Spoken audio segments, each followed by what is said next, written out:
নারীদের সম্পর্কে একটা গুরুত্বপূর্ণ তথ্য কি জানেন? যে আপনি তাকে যা বলবেন সে আস্তে আস্তে তাই হতে থাকবে। কি বিশ্বাস হচ্ছে না? এই যেমন ধরেন আপনি তাকে বললেন যে তুমি দেখতে কিন্তু ভারী মিষ্টি, তখন সে পরিপাটি হয়ে নিজেকে আরো গুছিয়ে রাখা শুরু করবে। আপনি যদি তাকে ভালো বলেন সে আরো ভালো হতে থাকবে। আপনি যদি বলেন যে তোমার মনের মধ্যে অনেক মায়া, ভালোর জন্য তুমি নিমেষেই যে কোনো কিছু কুরবানি দিতে পারো, তখনও সে সেটা রপ্ত করতে শুরু করবে।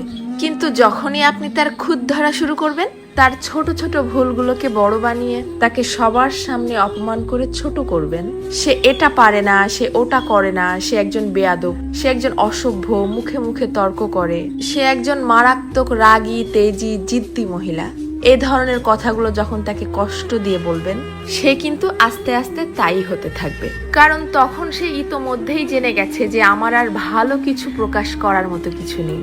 সবার সামনে যেহেতু আমি খারাপ হয়েই গেছি, তো আরো খারাপ হয়ে যাই, তখন আর সে কোনোভাবেই কারোর সামনে নিজেকে সঠিক প্রমাণ করার প্রয়োজনীয়তা অনুভব করবে না। সে ধরেই নিবে যে কেউ আমাকে ভালো বললে ভালো, আর না বললে আরো ভালো। কে বুঝলো বা বুঝলো না এটা নিয়ে আর মাথায় ঘামাবে না। এটুকু তার ঠিকই বোধগম্য হয়ে যাবে যে আমি সবাইকে সম্মান দেখিয়ে লাইনের পেছনেই দাঁড়াই অথবা সামনে, সব অবস্থাতেই আমি খারাপ। আর এভাবেই আস্তে আস্তে আপনি তাকে হারিয়ে ফেলবেন। আর একজন নারী কখনোই একদিনে বা একটা কারণে নিজেকে সরিয়ে নেয় না, এর পেছনে থাকে কোটি কোটি কারণ। এজন্যই কথাই আছে না যে কথাতেই জয় আবার কথাতেই ক্ষয়। কারো ভুল ধরিয়ে দিতে হয় একান্তে, সবার গোপনে। আর কারো প্রশংসা করতে হয় তাকে সামনে রেখেই সবার সামনে।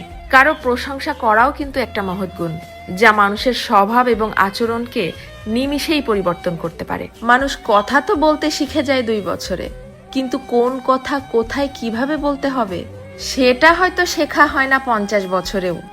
এটাও কিন্তু মানুষের জীবনের একটা বড় ব্যর্থতা।